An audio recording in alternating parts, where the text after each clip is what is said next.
Alright, welcome to the Storyteller Sessions presented by theLionhearted. We are here with Christina Vasile, It's me, your mom.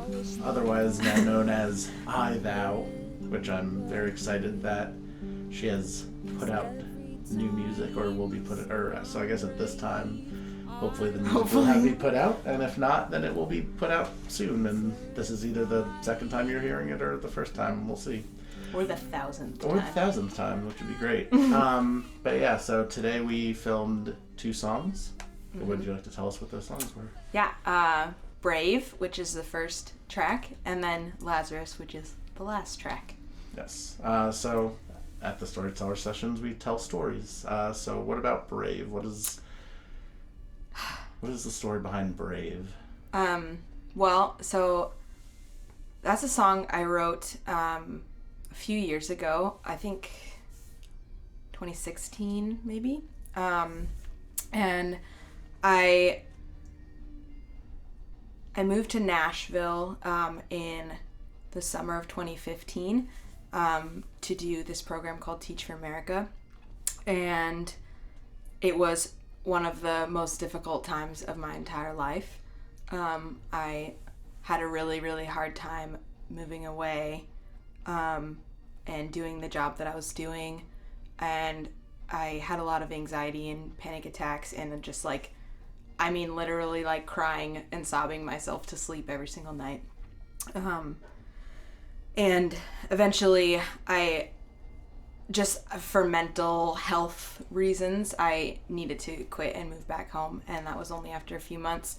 And so I wrote the song Brave kind of in the process of coming back home and realizing that I had failed at something, and I think it was probably the first big failure of my entire life, and in that, I remember when I moved, a lot of people had told me how brave they thought I was and how courageous I was for stepping out and doing this thing, and I would just kind of nod and agree and be thank you, but deep down inside I was no, I'm actually terrified all the time. But I don't let you see that part of me. I only let you see the brave face that I'm putting on. And so it was kind of a confession of just how I honestly felt. And I don't feel that way anymore. I think what the song more means to me now is I'm learning that in new ways. There's parts of me that feel very scared. And over the years, what I've realized is how much I've been controlled by fear and how much I've let fear dictate the things that I do, even in the smallest of ways, speaking out in front of a group of people. I had convinced myself that it was self-awareness of why I was quiet and I just don't quite know enough about this topic yet to give my opinion. But actually I was just afraid of saying the wrong thing or doing the wrong thing or looking like an idiot. It was all just fear-based. And so I kind of when I get in my head about those things now, where I kind of go with it is I'll sing the song to myself and I'll change the words, and I'll say, I know that I'm brave. I know that I'm brave, instead of I don't believe I'm brave. And it's kind of been this ongoing thing where I'm it's a confession, and then it's also a growth moment for me where I'm telling myself the truth in both ways of I don't feel this way, but I know that I actually am. So yeah. So it is people who know us are well aware we were both from at least partially on my end, I'm not sure about your end, but Italian heritage. And so with the concept of that big failure for the first time, did that weigh on you extra heavy as there's this element of heritage with it where there's, at least growing up for me, where you just felt this need to succeed kind of a thing. I don't know if that was specifically. I just always attributed to that like Italian kind of like you gotta make your mother proud. Yeah. Like, that kind of thing. Like, so is that like, was that like why that hit? Was that part of what hit so hard? Was like having to face that? Yeah, I think so. Like when my dad helped me move home when I quit, and he didn't even have to tell me. I could just see in his eyes like how disappointed he was. And my mom too, like I would call her and just like cry, and I can remember the conversation when I told her I was quitting, and she like you could just hear how disappointed she was in me, that like I wasn't like strong enough to do it. And they would like my parents are great and they are supportive of me still, and I don't believe that they meant to make me feel that way, but that definitely was like the vibe that I got. Yeah, I think culturally there is that pressure of like you have to live up to the family name and like just like make a good life for yourself. And even like I grew up in like an upper middle class family, and so like even in that kind of level of culture there's like an expectation of who you're gonna be, and I definitely didn't feel like I lived up to that in those moments. Well, to be fair, and I was like, and we probably put these kinds of things on ourselves. Like it wasn't. Yeah, it probably wasn't necessarily. You know, the look of disappointment that we saw, like, or that you would have seen in this, like, might not have even been as real as it was to you. Yeah. Like, to you, it was very real. He might not have really been as disappointed as you thought he was, but it's that element that we put into it. It's not like we're saying that culturally, like, there's these monster people that are looking and saying, you're not strong enough, so, like, you're not, you know, like... For just if anyone was thinking that that was what was being implied, that's not quite the case. It was this element, though, of the weight that we put on ourselves. Yeah. And that kind of comes through in the song of like, or at least now the way you talk about it is this being able to take that weight off and be like, bravery looks different ways to different people at different times, and you can still be brave even when you're making this small decision. It doesn't have to be like succeeding in your career. Like it could be as simple as like being able to get out of bed because it's just been a rough week. Yeah. And like being able to feel brave in that. Like honestly, that's I shouldn't talk too much because I'm not on the camera, but that is kind of the name where the Lionheart comes from, is the concept of being brave when you're not, or like wanting to count yourself as brave. Like it's this biblical thing where like Gideon was called mighty when he was hiding, but it was like because God knows like who we truly are or who we are truly going to be, kind of a thing. Yeah. And yeah, I'm so sorry, you may keep going. No, this is all good. So are there any like lyrics that specifically stand out that came from like a place that's like visually, like you can kind of like remember a certain thing, like, and that like a lyric that kind of stands out to you from the actual story of like what happened from the actual event, where when you can like sing that lyric you can kind of remember something specific from it, like anything like that? Yeah. At the end, well, I guess there's a couple of parts. The first one that comes to my mind is the end. The lyric goes, "One day I'll be a perfect child, follow every rule and make my parents proud." And that kind of came from that moment where I looked at my dad and I just saw like I perceived disappointment, and I think like even just to speak a little bit to that too, like that may have even been me being disappointed in myself and projecting that feeling onto someone else and saying like, oh, he's disappointed in me, as a way to like validate how I felt about myself, which is something that we do, and it's crazy. To almost to imprint on somebody else so that it's like, oh well, I'm not disappointed myself, it's this person's disappointed in me, and I can, you know. And we can kind of like, and I did this, like we can kind of sit in that a lot more when we tell ourselves it's coming from someone else, because we say like, oh, they're disappointed in me and I can't change the way they feel. But actually it's like, I was super disappointed in myself.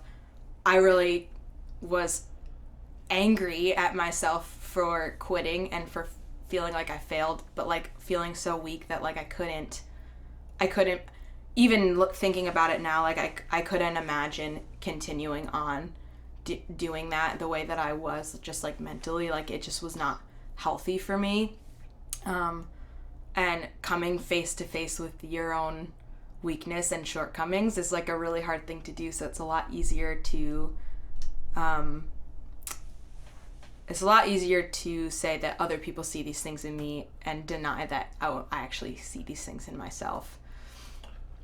And the last thing I have with it is there a way to look at it now where possibly leaving was like a healthier option, and like you were possibly in the wrong thing, so like the act of leaving might have actually been a brave act, like of standing up for yourself kind of a thing. Yeah, I think that's kind of where I've landed on it, where I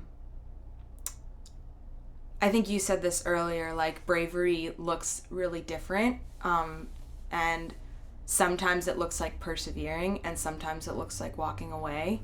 And I think in that time for me,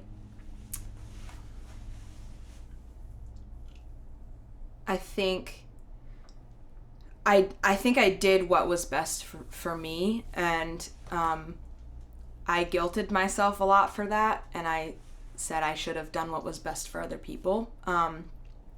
But what was best for other people was also what was best for me, and like I think that was the right decision. And for that reason, I think that was like, I had to swallow my pride a lot, because there was this big like, oh, Christina's leaving and we're celebrating her and we're having these going away parties, and then not even 6 months later I'm back. And that in itself was like a very scary kind of a thing, because it was like, oh, now I need to tell all of these people that I couldn't do it. Yeah, and facing other people is another kind of bravery. Yeah. Like being able to actually go back and own it. Yeah, and just like being honest and real about it, instead of like staying and making myself suffer more just to keep up that appearance of like, I'm doing this really great thing, and I like when you tell me that I'm doing this really great thing. Because like it feels good when people are like, you're doing a great job and we really look up to you. It feels really good, but it doesn't feel good when like that's actually not the truth. And it just, one thing I've learned is that it's just always better to live in the reality and in the truth of who you are and how you feel, instead of like trying to keep up that appearance, because that's just that's not sustainable or healthy for anyone. Cool. Well, then the other song, which part of my one question with the like lyrics bringing up specific visuals really has to do with this song, because as we talked about while we were filming this today, there's some lyrics that very much stood out to me that like I know definitely, I feel like they have to have some sort of like, and we'll get to that when we get there. Yeah. So the second song was called Lazarus, and then what's the story there? Wow. Yeah, this song is multifaceted. Yeah, to say the least. There's a lot of layers to this, and they're woven into each other, and in ways that even as I was writing, I didn't think consciously about. And whenever I listen to the song or revisit it, I just realized like how kind of intricate all of the events of my life have been, and like how perfectly knit together they've been. And so I guess the song kind of came out of a time where this was actually earlier this year, and I just kind of came to this point where I was at the end of myself, and I remember being in the kitchen and talking with a friend and just like looking up at her with tears in my eyes and being like, I'm just so sick of taking care of everyone. I'm just so sick of being responsible for everyone. And I just felt this like this heaviness and the weight of like, if I don't take care of this, nobody will.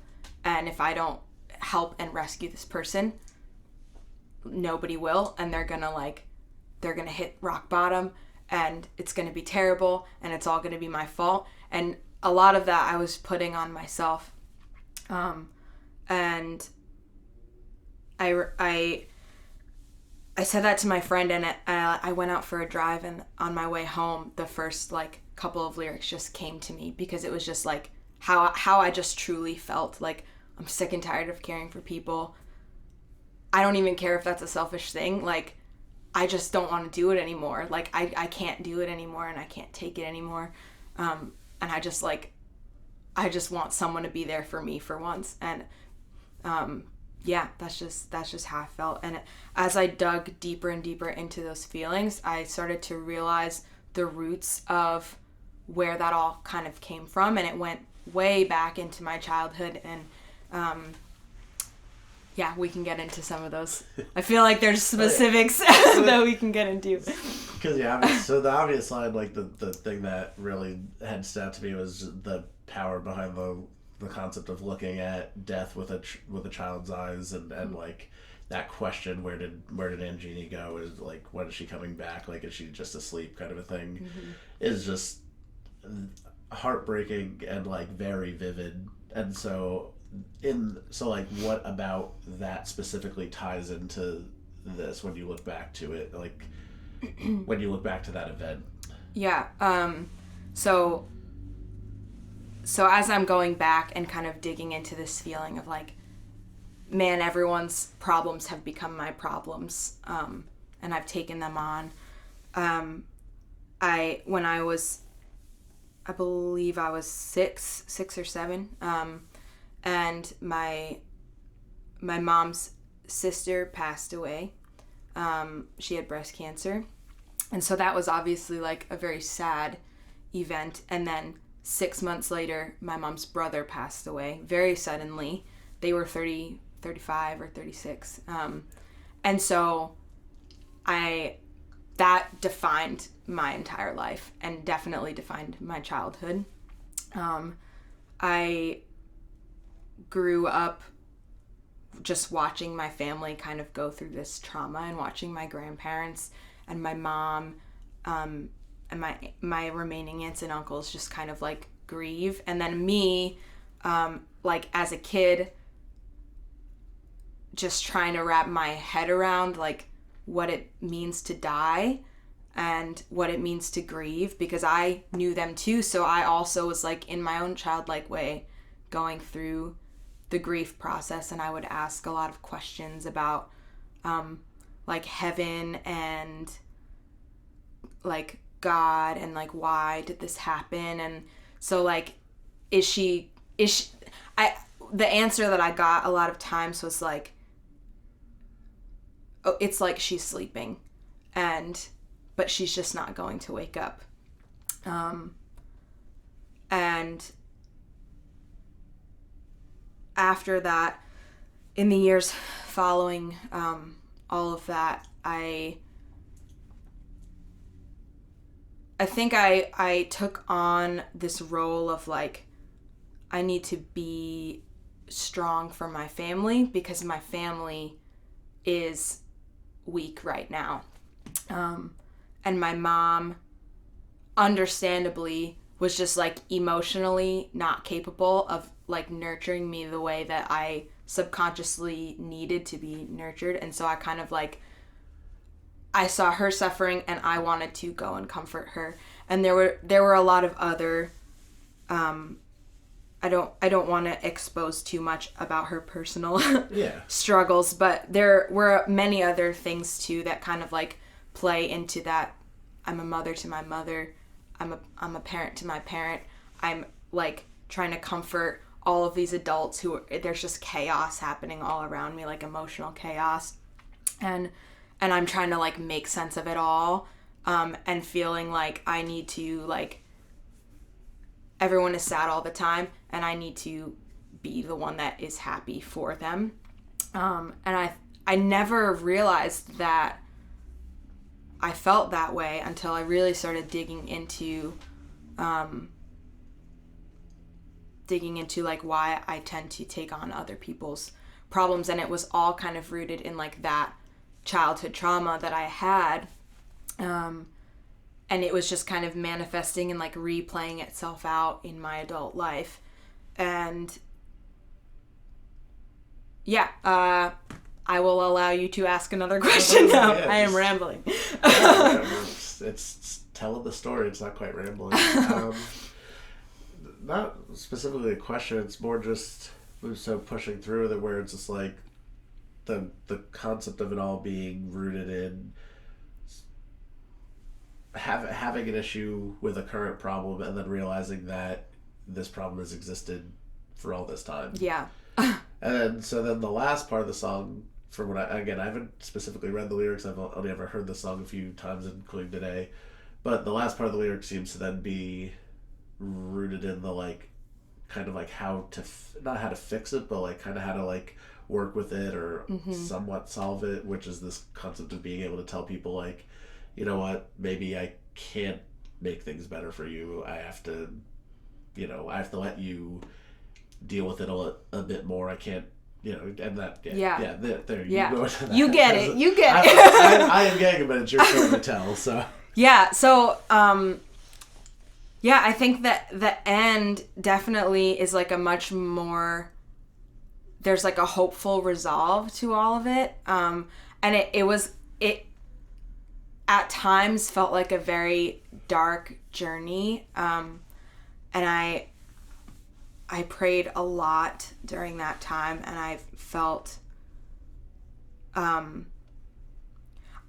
it was a very raw and vulnerable time for me because I really was like digging into some things that I hadn't thought too much about in a very long time, and some things that I thought I was past. And I think like one thing that like the Lord showed me in all of that was just that there's layers to healing sometimes, and this concept of boundaries is one that came up, and realizing that I had some pretty terrible boundaries with people, and I had this like compulsive need to rescue people, and I had this like weird savior complex that played out in a lot of my friendships and even like relationships, where I was attracted to people that I felt needed me to help them in some way.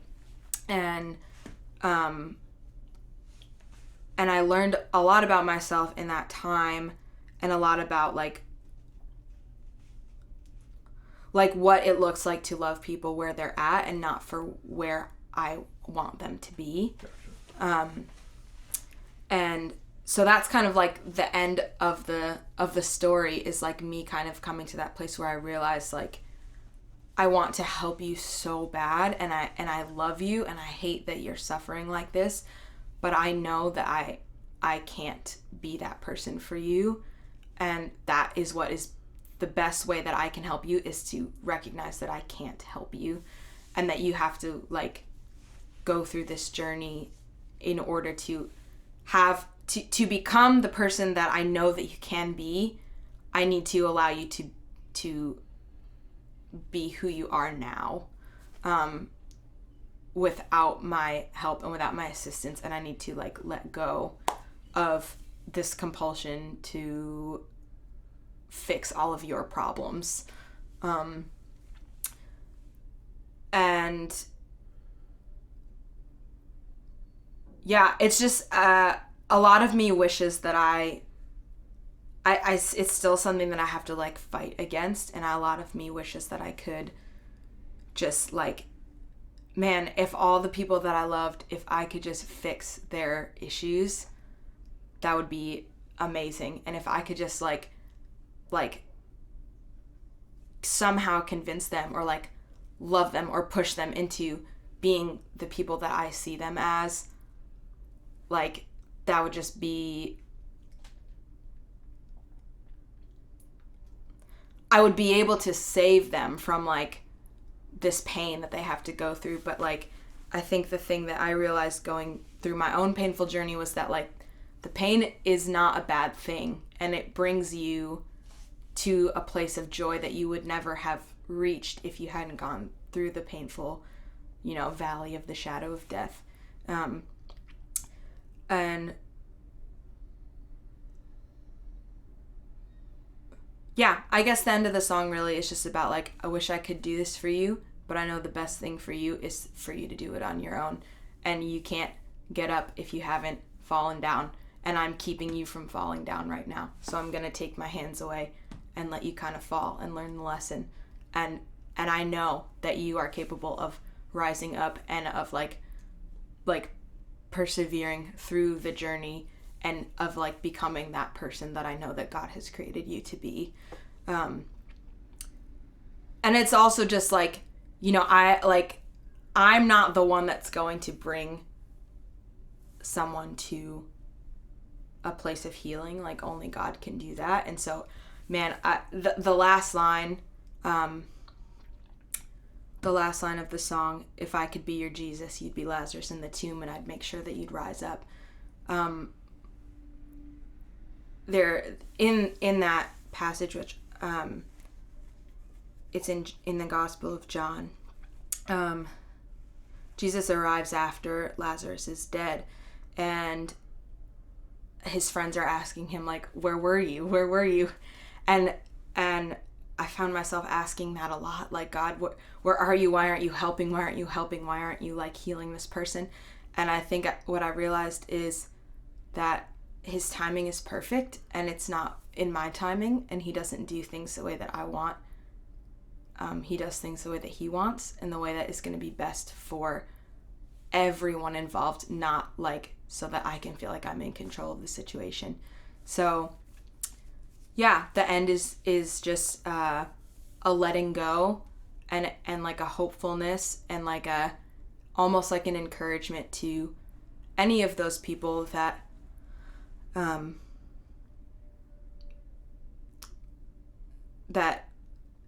really anyone who's listening that feels like they are just like in this dark place, like, you can get out of it and you can do it, and like you're going to get out of it. Yeah. You're right. It's definitely very, very layered. Especially, I feel like you could probably talk about the song for another like hour, just because of the different elements of it. Yeah. Where it's like,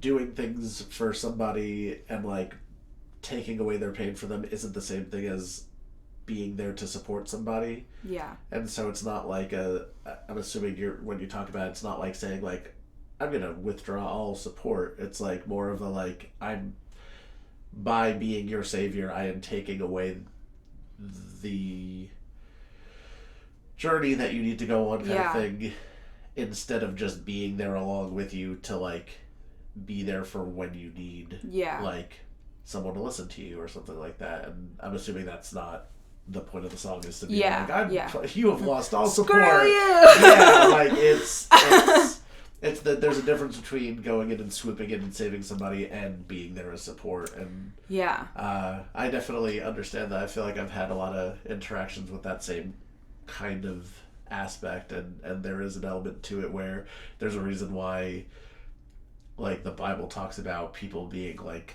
pots and clay and all that stuff, because like in order for those to be created, they have to go through fire. Mm-hmm. And it's like, well, if you sit there and look at the pot, you're like, but I feel so bad for her, like I don't want it to feel the fire, like the fire hurts, so I'm just gonna block the fire for it. And then like you pull it out and it hasn't changed and it hasn't become what it was going into the fire to become. Yeah. And so there is that element, like so many things in life where by going through pain, caterpillar, metamorphosis, butterfly, mm-hmm. like working out your muscles, like if you don't do those things and go through the pain and scary parts of it, you don't come out on the other side with what is better. Mm-hmm. And so I dig it.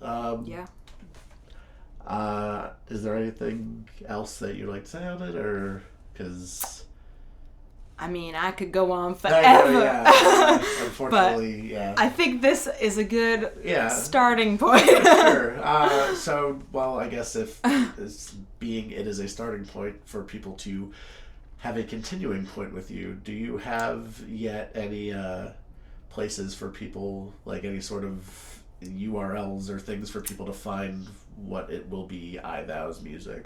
I'm hoping that by the time this is airing on the tube, The tube. as the kids say, I'm hoping to have music up on Spotify and Bandcamp, maybe Apple Music. I don't know. I haven't thought too much about that. Depends on distribution. Yeah, it depends on distribution. Spotify seems to be the easiest for like DIY stuff. So that's kind of my plan. So I'm hoping that will be available by the time you're watching this. If not, it will be available very soon. So it'll be I/thou, THOU. Yes. And I then I guess at some point there'll be like Facebook and Instagram and that stuff. Oh too. yeah. Like that stuff. I know that doesn't quite exist yet. It doesn't exist yet. It's hard to say. Just when this gets posted, I'll put stuff in the description below. The description box down below. Yeah. Just check it out, you guys. It's going to be really great. All right. Well, 1.5 million thank you, Christina. This was great. Yeah. And hopefully y'all will go back and re-listen to these songs and see it. Yeah. Do it. Make your mother proud. That's it. That's where it ends. Haven't got the room. I could be a shelter from the storm that's chasing you, and